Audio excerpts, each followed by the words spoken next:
الله أكبر الله.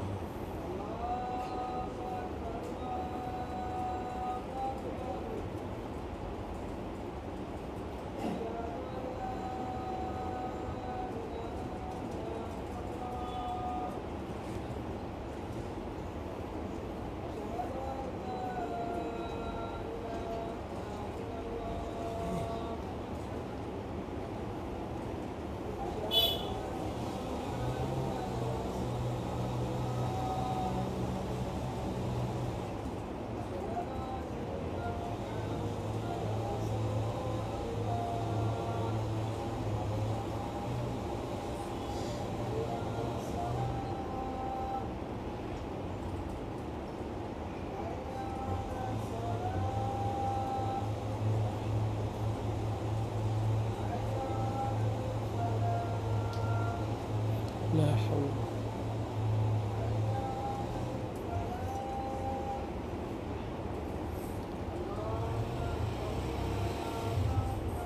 الله أكبر الله أكبر. لا إله إلا الله. اللهم صل على محمد وعلى آل محمد كما صليت على إبراهيم وعلى آل إبراهيم إنك حميد مجيد. اللهم بارك على محمد وعلى آل محمد كما باركت على إبراهيم وعلى آل إبراهيم وعلى آل إبراهيم إنك حميد مجيد. اللهم نصيبكم وابعث مقاما محمودا الذي وعدت.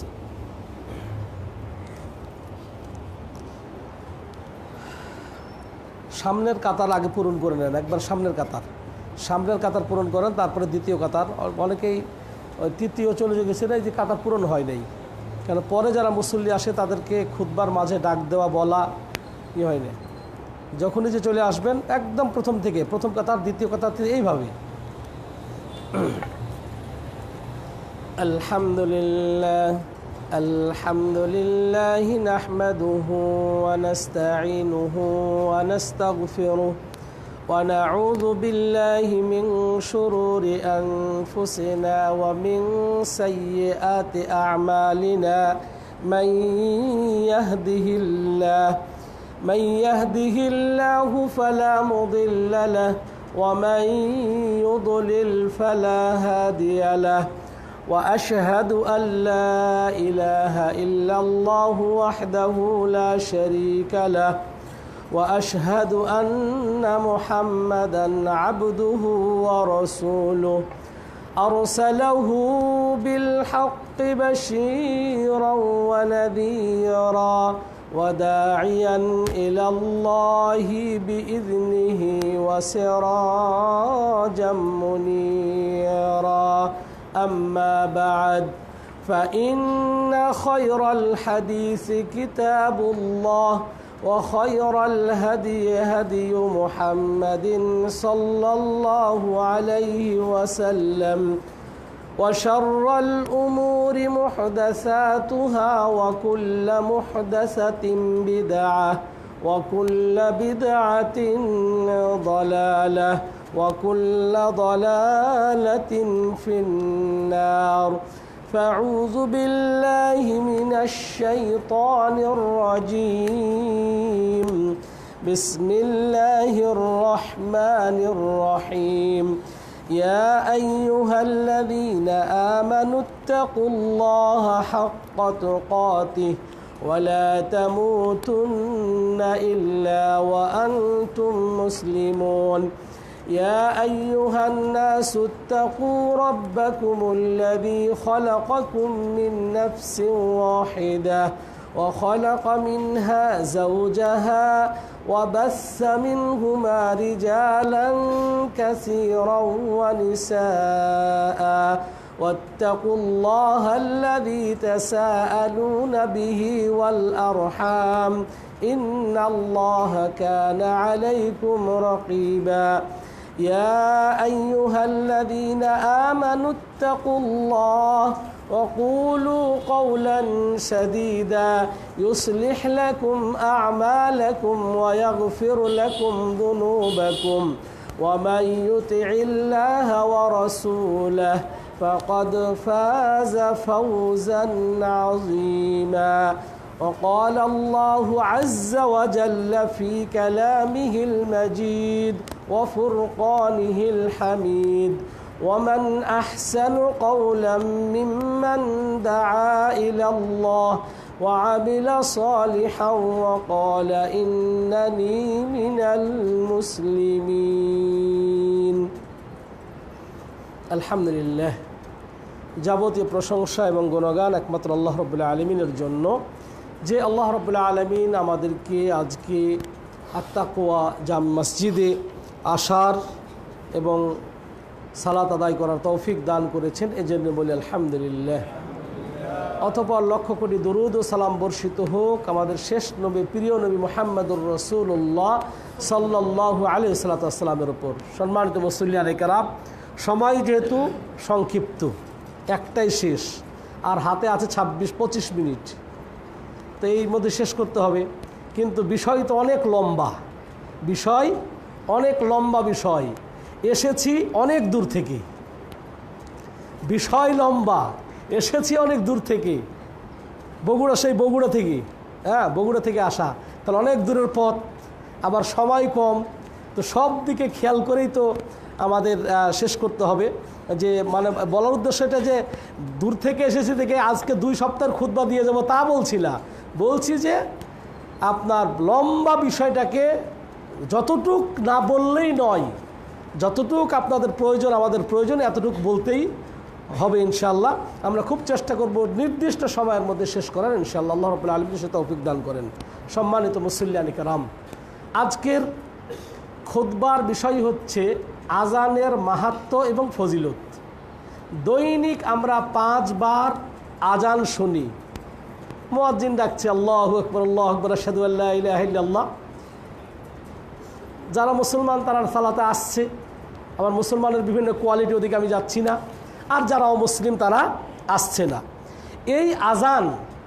এই আজান কি শুধুমাত্র এই মানে মুসলমানরা 5 ওয়াক্ত নামাজের জন্যই আহ্বান, না এর মধ্যে আরও কিছু লুকিয়ে আছে?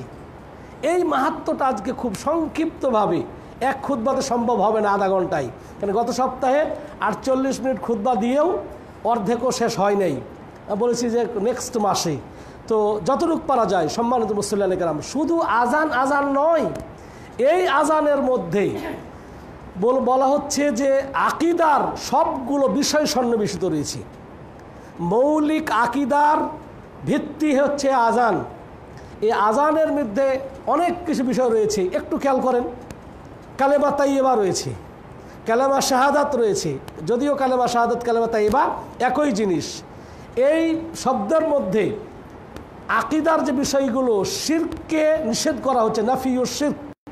এই আজানের মধ্যে নবী মুহাম্মদুর রাসূলুল্লাহ সাল্লাল্লাহু আলাইহি ওয়াসাল্লাম যে আল্লাহর পক্ষ থেকে নবী এর সাব্যস্ত করা হচ্ছে, রেসালাতের ব্যাপারে সাক্ষ্য দেওয়া হচ্ছে। আরও অনেক কিছু লুকিয়ে আছে। আসলে আমরা তো শুধুমাত্র যেটা বলবো যে এই আজান শুধুমাত্র মসজিদে মুসল্লিকে আহ্বান করার জন্যই নয়, এর জন্যে আরও কি লুকিয়ে আছে আমরা বিষয়গুলো জানার চেষ্টা করি। 1 নাম্বার, প্রথমেই এটা আমরা জানি যে মসজিদে যখন আজান হয় এর অর্থ হচ্ছে এটা যে ওয়াক্ত শুরু হয়ে গেল, এখন তুমি নামাজ পড়তে পারো। জোহরের আজান হয়ে গেল, তার মানে জোহরের ওয়াক্ত শুরু হয়ে গেল। আসরের আজান হলো, এর অর্থ আজান আসরের ওয়াক্ত শুরু হলো। মাগরিবের আজান হলো, এখন মাগরিবের সালাত আদায় করা যাবে। ইশারের আজান হলো, ইশারের সালাত আদায় করা যাবে। তাহলে প্রথম যেটা আমরা মনে করি বা ভাবি বা বিশেষ প্রথমটাই শেষ করে দিই যে এটা এটা এলান করা, ঘোষণা করা যে সালাতের রক্ত হয়ে গিয়েছে, সালাতের রক্ত হয়ে গিয়েছে। যেমন আমাদের দেশে একটা কুসংস্কার রয়েছে, সেই কুসংস্কারটা কি? জুমার দিনে পুরুষ মুসল্লিরা যতক্ষণ পর্যন্ত মসজিদে সালাত আদায় শেষ না করবে ততক্ষণ পর্যন্ত বাড়ির মেয়েরা জোহরের সালাত আদায় করতে পারবে না। এটা কোথায় পেলেন? ওয়াক্ত হয়ে গেল, মসজিদে আজান হোক অথবা না হোক, ওয়াক্ত হয়ে গেলেই কী করবো, আপনার সালাত আরম্ভ করতে পারবে। যদি আমি বলেছি যে এটা এলান হচ্ছে কি সময় নামাজের ওয়াক্ত শুরু হলো, তাহলে আগে পড়তে বললেন কেন? যেহেতু আমাদের দেশে সময় হওয়ার সাথে সাথে আজান দেয় না, এটা সৌদি আরবের জন্য ঠিক আছে, সৌদি আরব প্রতিদিন সেকেন্ড মিনিট দেখা হচ্ছে, 1 মিনিট 1 মিনিট পিছিয়ে যাচ্ছে, 1 মিনিট 1 মিনিট আগে আসতেছে। কিন্তু আমাদের দেশে যেহেতু এটা হয় না, আমাদের দেশে 12:30টায় আজান, 1টায় নামাজ, ওই বাপদাদার 14 পুরুষ, হ্যাঁ 12:30টায় আজান, 1টায় নামাজ। হয়তো আবার ছোটো দিন আসলে আপনার হয়তো একটু 12:15টায় হবে, এই মানে বেশি না, হয়তো আধা ঘন্টা কিছু পার্থক্য, কিন্তু একটা নির্দিষ্ট সময় 4:30টায় আজান হয় আসরের, এখন 5টায় হয়, এরকমই পার্থক্য। তো তাহলে 1 নম্বর হচ্ছে যে এটা এই আজান হচ্ছে সালাতের ওয়াক্ত শুরু হয়ে গিয়েছে এটা ঘোষণা করে দেওয়া। সুতরাং সালাতের ওয়াক্ত হলেই মহিলারা বাড়িতে সালাত আদায় করতে পারবে পুরুষদের আগেও। জোহরের আজান হয়ে গেল, মহিলারা বা ওয়াক্ত শুরু হয়ে গেল, মহিলারা বাড়িতে সালাত আদায় করতে পারবে, পুরুষরা সালাত পড়া শেষ হলো কিনা এই অপেক্ষা করবে না। এটা হচ্ছে একটা, যে 1 নম্বর যেটা মাহাত্ম্য বা গুরুত্ব, সেটা হচ্ছে যে এর মাধ্যমে ঘোষণা দেওয়া হয় সালাতের ওয়াক্তের প্রবেশ হয়েছে বা সালাতের ওয়াক্ত শুরু হয়েছে। 2 নম্বর দাওয়াতুন ইলা সালাহ, এর মাধ্যমে আজানের মাধ্যমে সালাতের দিকে আহ্বান করা হয়, আজানের মাধ্যমে সালাতের দিকে আহ্বান করা হয়। হ্যাঁ, শেষের দিকে হাইয়া আলা সালাহ, তোমরা সালাতে আসো, সালাতে আসো বলে আহ্বান করা হচ্ছে। 2 নম্বর হচ্ছে যেটা 3 নম্বর, সেটা হচ্ছে ইজহারু শাআইরুল ইসলাম, এর মাধ্যমে ইসলামী সংস্কৃতি বা সভ্যতার প্রকাশ হয়। এই যে মুসলমানরা 5 ওয়াক্ত আজান দেয়, এটা ইসলামী সংস্কৃতি এবং সভ্যতা। ইসলামী এটা কি, এটা ইসলামের একটা শেয়ার যে আমরা মুসলমান। আল্লাহ রাব্বুল আলামিন বলেন, ওয়ামান আহসানু কাওলাম মিম্মান দাআ ইলাল্লাহ ওয়া আমিলা সালিহান ওয়া ক্বালা ইন্নানি মিনাল মুসলিমিন, যে ওই ব্যক্তির কথার চাইতে কার কথা সর্বোত্তম, যে আল্লাহর পথে মানুষকে আহ্বান করে।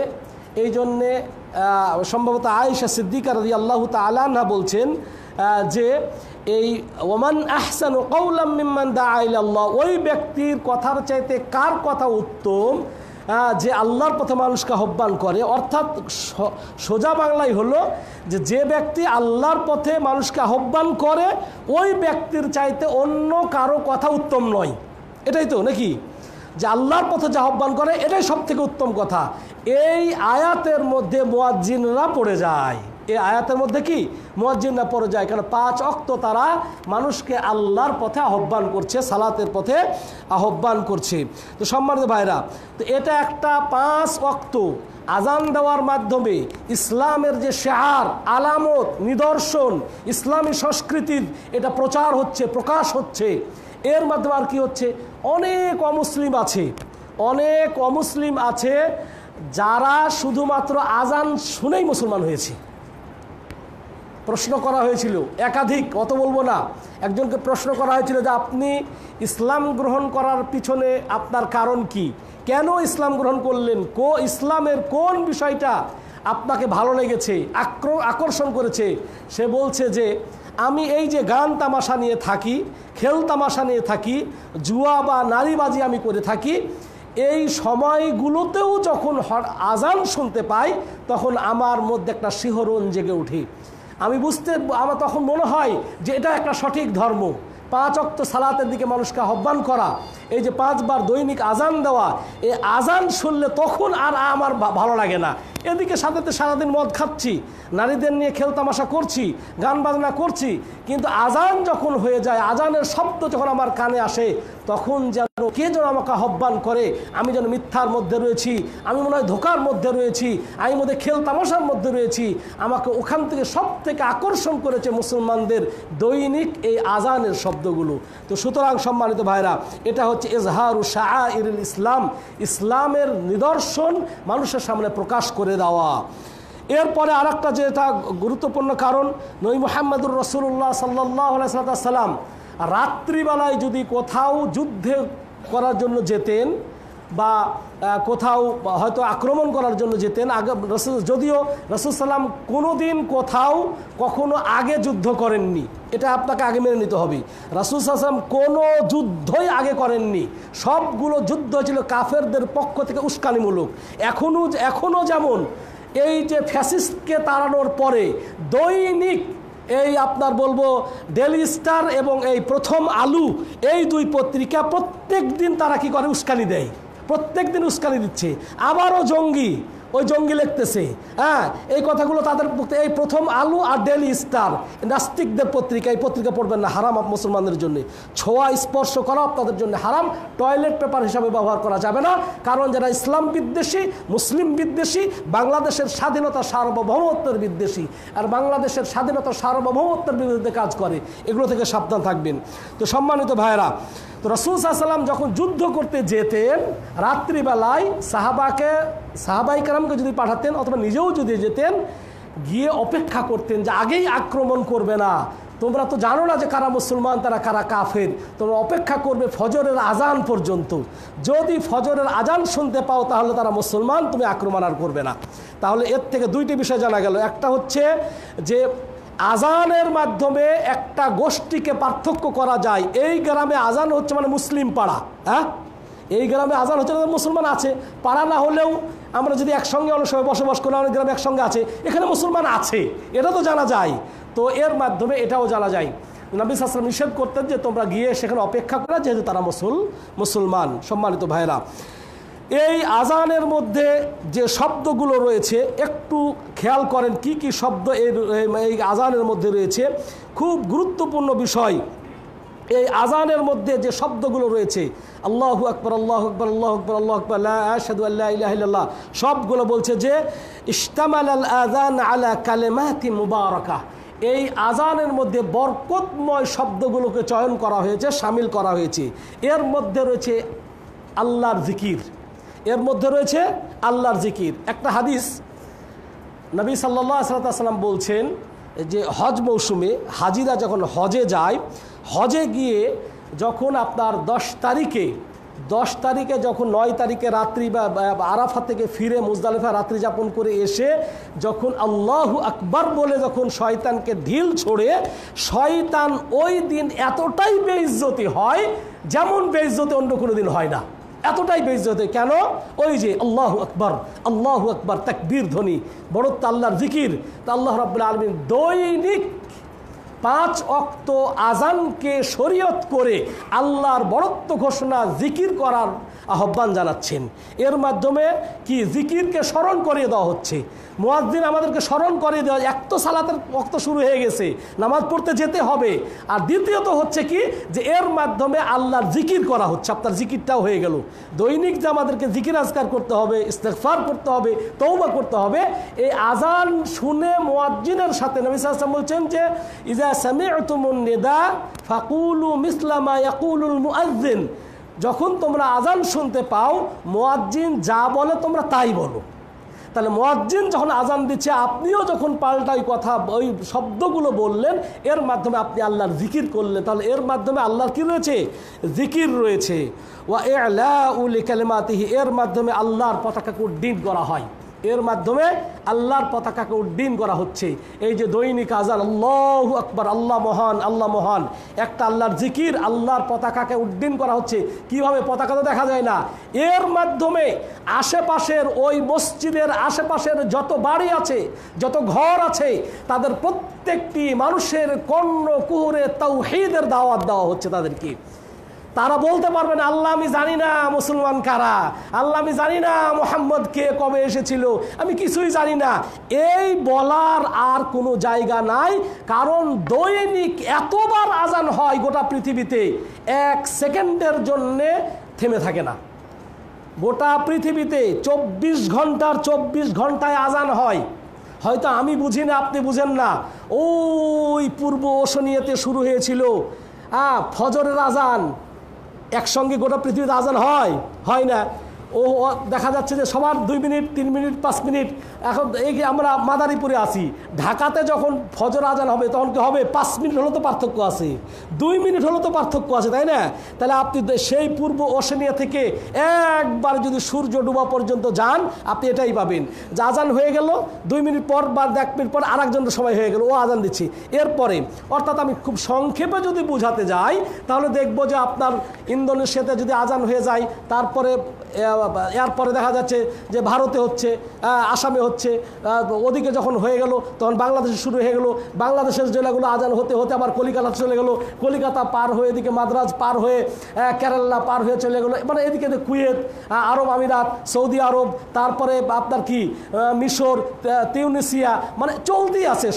সময়ও যাচ্ছে আজানও হচ্ছে, সময়ও যাচ্ছে আজান হচ্ছে। এইভাবে এক গবেষণায় দেখা হয়েছে 24 ঘন্টা এই পৃথিবীতে আল্লাহর কালেমাকে উড্ডীন করা হয়। কেউ যেন বলতে না পারে যে মুহাম্মদকে আমি জানি না, আল্লাহকে আমি জানি না, তাওহীদের দাওয়াত দেওয়া হয় নাই, নামাজের দিকে আহ্বান করা হয় নাই, কল্যাণের দিকে আহ্বান করা হয় নাই, এবং আশহাদু আল্লা ইলাহা ইল্লাল্লাহ, আল্লাহ যেন আল্লাহ ছাড়া সত্য কোনো মাবুদ নাই, এবং মুহাম্মদ সাল্লাল্লাহু আলাইহি ওয়াসাল্লাম আল্লাহর বান্দা এবং রাসূল, এই কালেমা শাহাদাতের বাণী গোটা পৃথিবীতে উচ্চারিত হচ্ছে যাতে করে কারো ওজর আপত্তি না থাকে। সম্মানিত ভাইয়েরা, এরপরে আসেন যে তাহলে এর মধ্যে জিকির রয়েছে এবং আল্লাহর পতাকাকে উড্ডীন করা হচ্ছে, অর্থাৎ বিজয়ী করা হচ্ছে। এইভাবে তো খ্রিস্টানের হয় না, এইভাবে তো হিন্দুদের হয় না, এইভাবে তো বৌদ্ধদের হয় না, হলেও দিনে একবার হয়, সেটা তাদের উপাসনার মধ্যে হয়। কিন্তু দৈনিক মুসলমানরা 5 বার এই আজান দিচ্ছেন, গোটা পৃথিবীতে আল্লাহর জিকির এবং আল্লাহর পতাকা উড্ডীন হচ্ছে। এরপর তাওহীদ তো রয়েছে এর মধ্যে, লা ইলাহা আশহাদু আল্লা ইলাহা ইল্লাল্লাহ, আল্লাহ ছাড়া সত্য কোনো মাবুদ নাই, পরিপূর্ণ তাওহীদুর রুবুবিয়্যাত রয়েছে। আল্লাহু আকবার, তাওহীদুর রুবুবিয়্যাহ। আশহাদু আল্লা ইলাহা ইল্লাল্লাহ, এর মধ্যে তাওহীদুল উলুহিয়্যাহ ওয়াল আসমা দুটাই রয়েছে। আশহাদু আল্লাহ, একটা আসমা নাম হচ্ছে আল্লাহর নাম, আল্লাহর আসল মূল নাম হচ্ছে আল্লাহ, এবং আশহাদু আল্লা ইলাহা ইল্লাল্লাহ, আল্লাহ ছাড়া সত্য কোনো মাবুদ নাই। সুতরাং মাবুদ মানে যার ইবাদত করার হকদার কেউ নয়। সুতরাং তাওহীদুর রুবুবিয়্যাহ, তাওহীদুল উলুহিয়্যাহ, তাওহীদুল আসমা ওয়াস সিফাত সবগুলোরই স্বীকৃতি দেওয়া হচ্ছে এই আজানের মাধ্যমে। সম্মানিত ভাইরা, এরপরে এর মাধ্যমে নবী মুহাম্মদুর রাসূলুল্লাহ সাল্লাল্লাহু আলাইহি ওয়াসাল্লামের রিসালাতের সাক্ষ্য দেওয়া হচ্ছে। আশহাদু আন্না মুহাম্মাদুর রাসূলুল্লাহ, আজানটাই হচ্ছে কালেমাতুত তাওহীদ, আজানটাই হচ্ছে কালেমা তাইয়্যিবা। কালেমা তাইয়্যিবা যা, কালেমা শাহাদাত তাই, আজানও তাই। আমরা লা ইলাহা ইল্লাল্লাহ বা আশহাদু আল্লাহ ইলাহা ইল্লাল্লাহ, আশহাদু শব্দ যোগ দিলে তো কালেমা শাহাদাত হয়ে গেল। আর আমরা দৈনিক 5 ওয়াক্ত আজান ইকামত এটাই বলছি, আশহাদু আল্লাহ ইলাহা ইল্লাল্লাহ। আপনি কালেমাত তাওহীদ, কালেমা শাহাদাতের করলেন, সাথে সাথে নবী মুহাম্মদুর রাসূলুল্লাহ সাল্লাল্লাহু আলাইহি ওয়াসাল্লামের স্বীকৃতি দিলেন, তার রিসালাতের প্রতি আপনি স্বীকৃতি দিলেন, এটাও আমরা এর মধ্যে পেয়ে যাচ্ছি। ওয়া দাওয়াতুন ইলাস সালাতি ওয়াল ফালাহ, এবং এরপরে যখনই আপনি আল্লাহর বড়ত্বর ঘোষণা দিলেন, আল্লাহর তাওহীদের প্রতি আপনি অনুগত হলেন, তাওহীদকে স্বীকার করলেন, তাওহীদের স্বীকৃতি দিলেন, নবী মুহাম্মদুর রাসূলুল্লাহ সাল্লাল্লাহু আলাইহি সাল্লামের এই রিসালাতের স্বীকৃতি দিলেন। স্বীকৃতি দেওয়ার পরে কি দেখেন, আল্লাহু আকবার, আল্লাহু আকবার, আল্লাহু আকবার, আল্লাহু আকবার, আল্লাহর বড়ত্ব জিকির গেল। আশহাদু আল্লা ইলাহা ইল্লাল্লাহ, এখানে কি তাওহীদের স্বীকৃতি দিলেন। আশহাদু আন্না মুহাম্মাদুর রাসূলুল্লাহ, এবং নবী মুহাম্মদুর রাসূলুল্লাহ সাল্লাল্লাহু আলাইহি ওয়াসাল্লামের স্বীকৃতি দিলেন, তিনি হচ্ছেন আল্লাহর রাসূল। তাহলে আপনার কাজ কি? আপনি এই যে আল্লাহর বড়ত্ব ঘোষণা করলেন, তার নাম উচ্চারণ করলেন, তারপরে কালেমা শাহাদাতের যে আপনি কালেমা শাহাদাত দুটো আপনি উচ্চারণ করলেন, এরপর কি আহাম্মুল ইবাদা বা'দা শাহাদাতাইন আস-সালাহ। বাদা শাহাদাতাইন, 2 সাক্ষ্য দেওয়ার পরে আহাম্মুল ইবাদা, সব থেকে গুরুত্বপূর্ণ যে ইবাদত সেটাই হচ্ছে সালাত। এই জন্যে এই আজানের মধ্যে সালাতের আহ্বান করা হচ্ছে। ওই 2 স্বীকৃতি দেওয়ার পরেই মুয়াজ্জিন বলছেন হাইয়া আলাস সালাহ, হাইয়া আলাস সালাহ,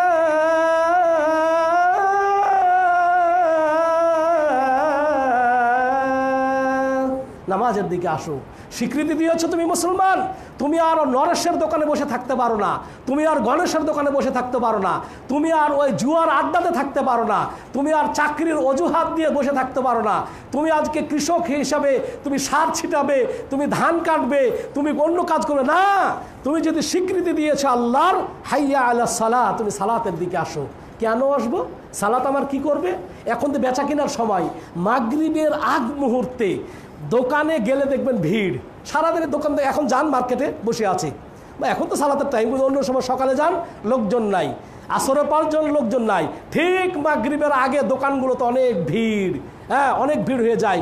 হুজুর নামাজ একটু দেরি করে পড়লে হয় না? এই সময় তো লোকজন বেশি আসে। মানে হাইয়া আলাল ফালাহ, কল্যাণের দিকে আহ্বান করো। এদিকে সালাতের সাথে কল্যাণের দিকে, এই কল্যাণ ইহকালীন কল্যাণ এবং পরকালীন কল্যাণ। ইহকালীন কল্যাণ, পরকালীন কল্যাণ। ইহকালীন কল্যাণ হচ্ছে কি, যে আপনি মনে করছেন যে এই সময় সালাত আদায় করতে গেলে বেচা কিনা হবে, কিন্তু বরকত তো আসে আল্লাহর পক্ষ থেকে। বরকত আসে কি আল্লাহর পক্ষ থেকে। সুতরাং এর মধ্যে হয়তো আমরা বাহ্যিক দৃষ্টিতে মনে করছি এই সময় বেচা কিনা অনেক বেশি হবে, কিন্তু এমনটি নয়। দেখেন আমরা মসজিদে যখন প্রবেশ করি কি বলি? বিসমিল্লাহ ওয়াসসালাত ওয়াসসালামু আলা রাসূলিল্লাহ, আল্লাহুম্মা ইফতাহ লি আবওয়াব রাহমাতিক। হ্যাঁ, বিসমিল্লাহ ওয়াসসালাত ওয়াসসালাম বলার পর বলছি আল্লাহ কি, আল্লাহুম্মা ইফতাহ লি আবওয়াব রাহমাতিক, হে আল্লাহ তুমি তোমার রহমতের দরজাগুলোকে উন্মুক্ত করে দাও। আরবি যারা জানেন, বাবুল মানে এক বচন। আপনি প্রবেশ করলেন, আপনি আজকে মসজিদে কয় দরজা দিয়ে প্রবেশ করেছেন? এক দরজা দিয়ে না? তাহলে আপনি বলবেন আল্লাহুম্মা ইফতাহ লি বাব রাহমাতিক, হে আল্লাহ তুমি রহমতের দরজা খুলে দাও, এই দরজা দিয়ে আমি ঢুকবো। কিন্তু আপনি দোয়া করছেন আল্লাহুম্মা ইফতাহ লি আবওয়াব রাহমাতিক, দরজা সমূহ খুলে দাও। হে আল্লাহ তুমি আমার জন্য কি দরজা সমূহ, যত রহমতের দরজা আছে সবগুলো খুলে দাও। কারণ কি, কেন এই দোয়া করলেন আপনি? মসজিদে প্রবেশ করতে এই দোয়ার সাথে সালাতের কি সম্পর্ক? অন্য কোন সম্পর্ক কি?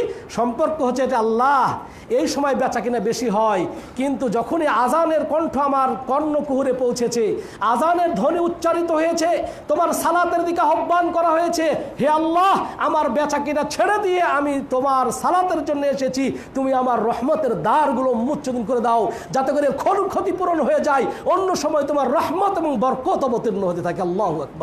শুধু তাই না, সুতরাং আজান হয়ে যাওয়ার পরে আর কারোর জন্য বসে থাকা বৈধ নয়, জায়েজ নয়। এটা কি, এইভাবে আমরা দোয়া করছি। আবার দেখেন সালাত শেষ, সালাতের মাঝেও তো রিজিক চেয়া দোয়া আছে। হ্যাঁ, দুই সাজদার মাঝখানে দোয়া তো আমরা অনেকেই পড়ি না। হ্যাঁ, ওয়াহাবিরাই পড়ে নাকি?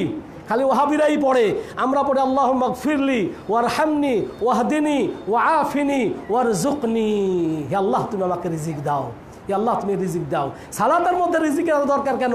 সালাতের মধ্যে তার কারণ, সালাত পড়লেই তো হবে না, সালাতের পরে তো যে খেতে হবে। তুমি যদি রিজিক না দাও আল্লাহ কোথায় পাবো, কি খাবো কিভাবে? হ্যাঁ, তো অনেকগুলো আছে, সবগুলো বললাম না, আসলে সময় আর আছেই 4 মিনিট। তো এই জন্য আমি বলবো যে এর মধ্যে তাহলে সালাত পড়লেন, দোয়া সেখানেও করলেন, আবার মসজিদ থেকে বেরিয়ে যাচ্ছেন, কি দোয়া পড়ি? বিসমিল্লাহি ওয়াসসালাতু ওয়াসসালামু আলা রাসূলিল্লাহ। কি দোয়া? আল্লাহুম্মা ইন্নী আসআলুকা মিন ফাদলিক, আল্লাহুম্মা ইন্নী আসআলুকা মিন ফাদলিক, হে আল্লাহ আমি তোমার অনুগ্রহ কামনা করছি। এই দোয়াটার সাথে আপনার সম্পর্ক কি? সম্পর্ক আছে। এই যে 15 মিনিট, এই যে 20 মিনিট আজান শোনার সঙ্গে সঙ্গে আমি সালাতে এসেছিলাম, কত কাস্টমার যে ফিরে গেল। হ্যাঁ, কতজন লোক যে আমার ফাইল নিয়ে ঘুরে চলে গেল। এতক্ষণ মনে হয় আমার ওই জমিটা চাষ হয়ে যেত, এতক্ষণ মনে হতো এই কাজটা হয়ে যেত। তাই আপনি আফসোস করছেন। আল্লাহুম্মা ইন্নী আসআলুকা মিন ফাদলিক, আল্লাহ তোমার আজান শুনে মসজিদে এসে তোমাকেই সেজদা করেছি, সুতরাং সকল অনুগ্রহ, অনুকম্পা, রিজিক, ফজল, দয়া সব তোমার কাছে আকাঙ্ক্ষা করছি। আল্লাহ ওই দোকান থেকে আমার রিজিক আসে না, রিজিক আসে তোমার পক্ষ থেকে, সুতরাং আমি তোমার কাছেই চাই, তোমার কাছেই আমি তোমার অধীনস্থ, তোমার কাছেই আমি ভিক্ষা প্রার্থী। তুমি আমাকে রিজিক বৃদ্ধি করে দাও, তুমি আমাকে অনুগ্রহ করো, দয়া করো, রহমত বর্ষণ করো। আল্লাহু আকবার। সুতরাং সম্মানিত ভাইরা, এই সালাতের শব্দগুলো তাহলে এটা ইহকালীন কল্যাণ, পরকালীন কল্যাণ। ইহকালীন কল্যাণ আরও রয়েছে এর মধ্যে। আল্লাহ নবী সাল্লাল্লাহু আলাইহি ওয়াসাল্লাম বলছেন, কোরআনের আয়াত আল্লাহ রাব্বুল আলামিন বলছেন, আলা বিযিকরিল্লাহি তাতমাইন্নুল কুলুব, আল্লাহর জিকিরের মধ্যেই অন্তর প্রশান্ত হয়। আপনার অন্তর উসখুস, ভালো লাগছে না, খারাপ লাগতেছে, বা চিন্তা বিষণ্ণতা, নবী মুহাম্মদুর রাসূলুল্লাহ সাল্লাল্লাহু আলাইহি ওয়াসাল্লাম নিজেও যখন এরকম চিন্তা বিষণ্ণতা তাকে ঘিরে ফেলতো, তখন যদি উদ্গ্রীব হয়ে উঠতেন, তখন তিনি বলছেন যে আরিহনা বেলাল, বেলাল একটু শান্তি দাও, আমি সালাত আদায় করি। হ্যাঁ, নবী সাল্লাল্লাহু আলাইহি ওয়াসাল্লাম সালাতের মাধ্যমে সান্ত্বনা খুঁজতেন। আর আমরা সান্ত্বনা সালাতের মধ্যে খুঁজে পাই না, অন্য জায়গাতে আমরা খুঁজে পাই, তাস খেলার মধ্যে খুঁজে পাই। আমরা সান্ত্বনা খুঁজে পাই বিড়ি ফুকার মাধ্যমে। যখন মানে মন মেজাজ ভালো না, চিন্তা বিষণ্ণতা, তখনই বের করে সিগারেট ফুকি। হ্যাঁ, তখন মনে করে যে হ্যাঁ এটাতেই প্রশান্ত। কেন খান ভাই, আপনি না সালাফি, আপনি না আহলে হাদিস, তাহলে আপনার মাঝে আর কবর পূজার মধ্যে পার্থক্য, গাঁজা খাওয়া আর বিড়ি খাওয়ার সিগারের মধ্যে পার্থক্য হলো কি করে? হ্যাঁ ভাই হুজুর এটা ছেড়ে দেবো, কিন্তু এটা খেলে আমরা প্রশান্তি লাভ করি। আপনি ঘোড়ার আন্ডা ইসলাম বুঝেছেন। আপনার সহি আকীদার আমার দরকার নাই, আপনার সহি আকীদার কোনো প্রয়োজন নাই ইসলামের। আপনার সহি আকীদার আপনি নাস্তিক হয়ে যান, তাও ইসলামের কোনো উপকারে আসবে না। আপনি আহলুল হাদিস যখন হলেন, সালাফি যখন হলেন, আমল আখলাক চরিত্র থেকেও আপনাকে আহলুল হাদিস হতে হবে, কোরআন এবং সুন্নাহর অনুসরণ করতে হবে। ভাইরা এইদিকে শুধুমাত্র সতর্ক দিয়ে গেলাম। তাহলে এর মধ্যে প্রশান্তি কোথায়? প্রশান্তি হচ্ছে সালাতের মাধ্যমে, প্রশান্তি হচ্ছে আল্লাহর জিকিরের মাধ্যমে। আল্লাহর জিকির, আলা বিযিকরিল্লাহি তাতমাইন্নুল কুলুব, আল্লাহর জিকির করলেই অন্তরের প্রশান্তি বৃদ্ধি পেয়ে যায়।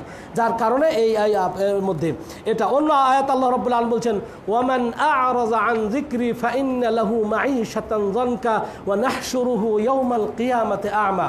ওয়ামান আ'রাযা আন যিকরি ফাইন্না লাহু, যে ব্যক্তি, ওয়ামান আ'রাযা আন যিকরি, যে ব্যক্তি আমার জিকির থেকে গাফেল বা আমার জিকির পরিত্যাগ করলো, আমার জিকির ছেড়ে দিল, আমার জিকির থেকে উদাসীন, ফাইন্না লাহু, তার জীবন হয় বিষণ্ণতা, চিন্তা, হ্যাঁ চিন্তা বিষণ্ণতায় ভরপুর। তার তাকে মনে হয় কেউ মানে তার উৎকণ্ঠা তার বেড়ে যায় এবং কিয়ামতের দিন আবার অন্ধ হয়ে উঠবে। ওই লোকটা দেখতো কিন্তু আখিরাত আবার দেখতেও পাবে না। কিন্তু যদি আপনি জিকির আজকার করেন, আপনার মনটা প্রফুল্লতা বাড়বে, প্রশান্তি আসবে। হ্যাঁ, আর আল্লাহর জিকির থেকে যত আপনি সরে যাবেন, আপনার মাঝে চিন্তা, বিষণ্ণতা, উদ্গ্রীব এইগুলো আপনাকে ধেয়ে বসবে, দুনিয়াটা ছোট হয়ে আসবে। আপনি মনে হয় যে কোথাও বসে একটু শান্তি পাবেন না, অন্তরে প্রশান্তি আপনি খুঁজে পাবেন না। তো সম্মানিত মুসল্লিয়ান ইকরাম, এরপরে বলবো যে আর এটা হলো ইহকালীন প্রশান্তি বা ফালাহ কল্যাণ।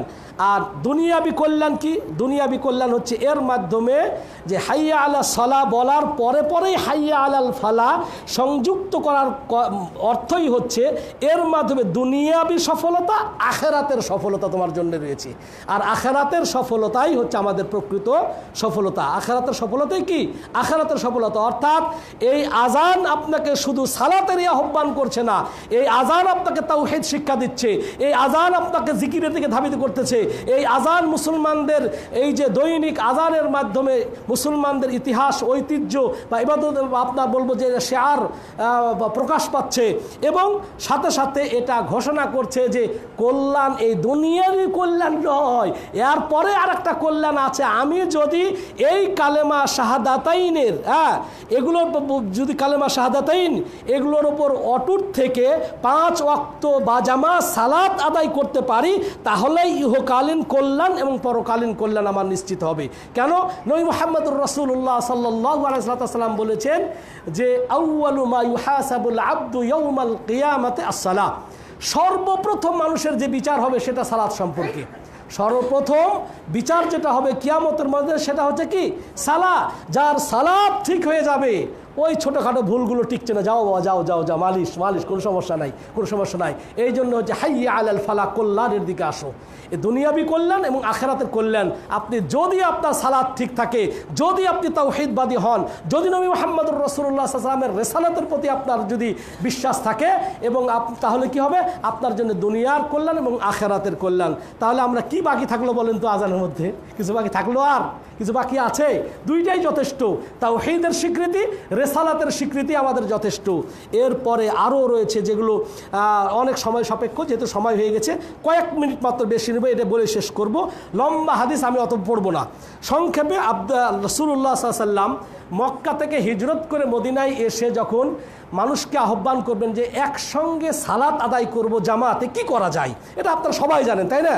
তো কেউ বললো যে এক কাম করা হয়, পতাকা যখন সালাতের টাইম হবে একটা বড় একটা পতাকা উঠাই দিব, তাহলে সবাই একজন কেউ দেখতে পেলে আরেকজনকে ঘোষণা করে দেবে, এই ভাই এই পতাকা উঠছে না, আমাদের টাইম হয়ে গেছে, এই যে পতাকা উঠছে, জোহরের টাইম হয়ে গেছে। হ্যাঁ, তো নবী সাল্লাল্লাহু আলাইহি ওয়াসাল্লামের কাছে এটা পছন্দ হলেন না, কারণ অনেক সমস্যাও তো আছে। বৃষ্টির দিনে, ঝড় বৃষ্টির দিনে, অন্ধকার দিনে কীভাবে এটা হবে? এশার সালাত, গাঢ় অন্ধকার, আবার বৃষ্টি হচ্ছে, কীভাবে দেখতে হবে, তাই না? অনেক বিষয়। যদিও বৃষ্টির সময় বাড়িতে সালাত আদায় করা যায়, কিন্তু আজান তো আপনার শুধুমাত্র মসজিদে আসার জন্যই নয়, আজান তো হচ্ছে যে ওয়াক্ত শুরু হয়েছে তারও একটা ঘোষণা। সুতরাং বাড়িতেও যে সালাত আদায় করবেন, ওয়াক্ত যে শুরু হয়েছে বুঝবেন কিভাবে? তো যাই হোক, এটা রাসূল সাল্লাল্লাহু আলাইহি ওয়াসাল্লাম পছন্দ করলেন না। দ্বিতীয় বলল যে তাহলে এক কাম করা হোক, শিগগা ফুৎকার দেওয়া হোক। বলছে না, এটা ইহুদিদের কাজ, এটাও পছন্দ হলো না। তাহলে কি? বলছে তাহলে এক কাম করা হয় যে আপনার ঘন্টা বাজানো হোক। বলছে না, এটাও হবে না, এটা নাসারাদের কাজ।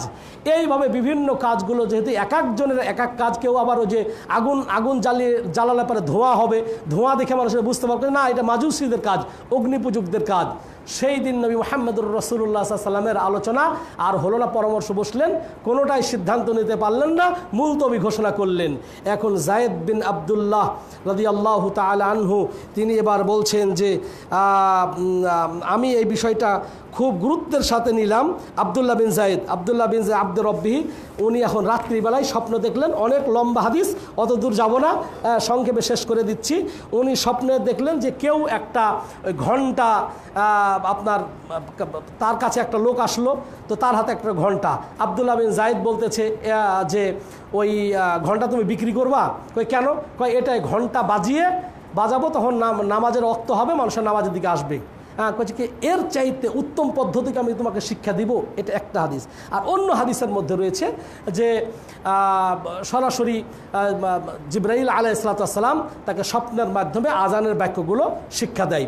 যখন শিক্ষা দিল রাত্রিবেলায় ঘুমের মধ্যে স্বপ্নের মাধ্যমে, এখন নবী মুহাম্মদুর রাসূলুল্লাহ সাল্লাল্লাহু আলাইহি ওয়াসাল্লামের সাথে ফজরের পরে এসে সালাত আদায় করার পর খুলে বললেন নবী সাল্লাল্লাহু আলাইহি ওয়াসাল্লাম আল্লাহর পক্ষ থেকে, এটা মনে করে যে আল্লাহর পক্ষ থেকে। সাথে সাথে বললেন যে তাহলে এক কাম করো, আবদুল্লাহ বিন যায়েদকে বললেন যে তুমি বেলালকে শিখিয়ে দাও, বেলাল এবার উঁচু গলায় আজান দিক। এখানে অনেকগুলো বিষয় রয়েছে, আসলে খুতবাতে সংক্ষিপ্ত সময় বলতে পারবো না, এতটুকুন বলবো সম্মানিত মুসলিয়ানে কেরাম, স্বপ্ন দেখেছিল আবদুল্লাহ বিন যায়েদ, কিন্তু আজান দিয়েছিল বেলাল রাদিয়াল্লাহু তাআলা আনহু। কেন? কারণ কি? হাদিসের এবারতে রয়েছে যে বেলালের আজান স্বর আওয়াজটা ছিল উঁচু, ফাইন্নাহু আন্দা সাউতান মিনকা, যে তোমার চাইতে ওর আওয়াজ উঁচু, সুমধুর, খালি উঁচু হলে হবে না। এই জন্য আল্লাহর রাসূল সাল্লাল্লাহু আলাইহি ওয়াসাল্লাম আপনার আবদুল্লাহ বিন যায়েদকে আজান না দিতে দিয়ে কি করলেন যে তুমি এই শব্দগুলো বেলালকে শিখিয়ে দাও, আর বেলাল তুমি আজান দাও। তাহলে কি রাসূলুল্লাহ সাল্লাল্লাহু আলাইহি ওয়াসাল্লামকে এটা আমানতের খেয়ানত অথবা আদেল ইনসাফ করলেন না, অবিচার করলেন? অবিচার নয়, যেই ব্যক্তি যেই কাজের উপযুক্ত তাকে সেই দায়িত্ব দিতে হবে, এই হাদিসের মধ্যে পাওয়া যায়। এবং অনেকগুলো মাসলা, 10-15টা মাসলা রয়েছে এই বিষয়ে। এটা একটা বিষয় যে তার গলার আওয়াজটা ছিল উঁচু এবং কি শ্রুতিমধুর। মুয়াজ্জিনের আজান যদি উঁচু আওয়াজে কর্কশ ভাষায় হয় তাহলে কি ভালো লাগবে? ভালো লাগবে না, শ্রুতিমধুর হতে হবে। তো দুইটাই ছিল বেলালের মাঝে। আর একটা কি, আর একটা লুকিয়ে আছে, এটা আমরা জানি না। সেটা কি? ওই সেই আইয়ামে জাহিলিয়াতের দিকে ফিরে যান।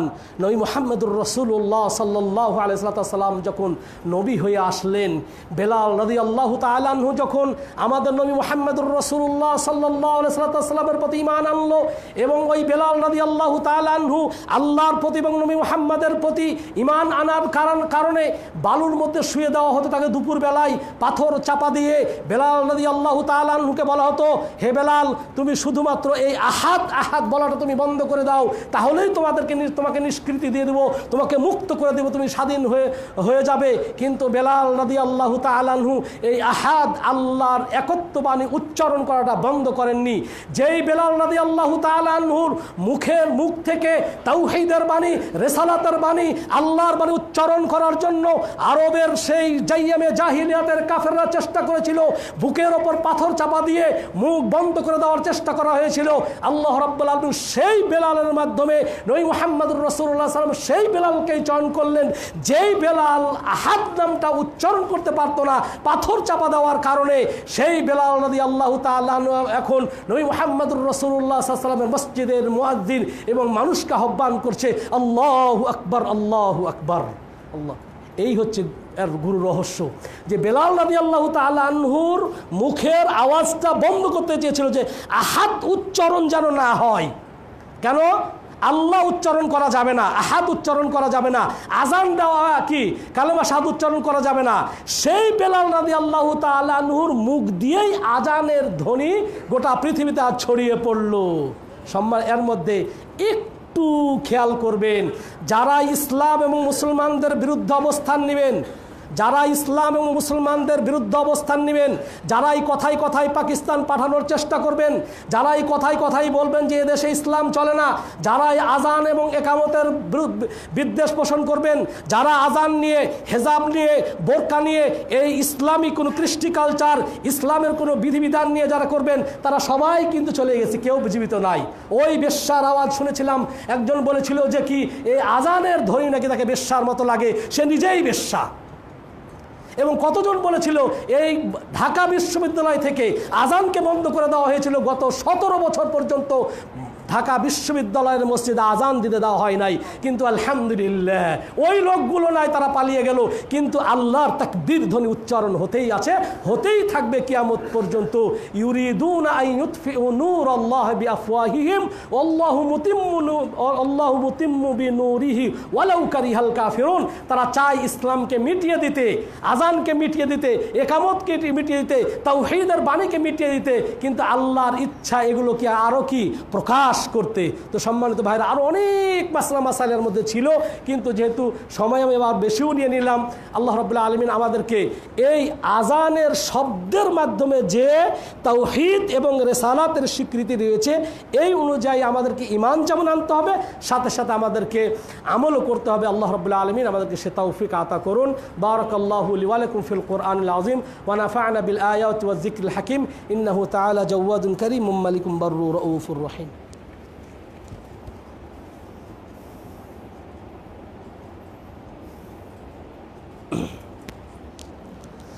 الحمد لله نحمده ونستعينه ونستغفره ونعوذ بالله من شرور أنفسنا ومن سيئات أعمالنا من يهده الله فلا مضل له ومن يضلل فلا هادي له وأشهد أن لا إله إلا الله وحده لا شريك له وأشهد أن محمدا عبده ورسوله أرسله بالحق بشيرا ونذيرا وداعيا إلى الله بإذنه وسراجا منيرا إن الله ملائكته يصلون على النبي يا أيها الذين آمنوا صلوا عليه وسلموا تسليما اللهم صل على محمد وعلى آل محمد كما صليت على إبراهيم وعلى آل إبراهيم إنك حميد مجيد اللهم بارك على محمد وعلى آل محمد كما باركت على إبراهيم وعلى آل إبراهيم إنك حميد مجيد وارض اللهم عن خلفاء الراشدين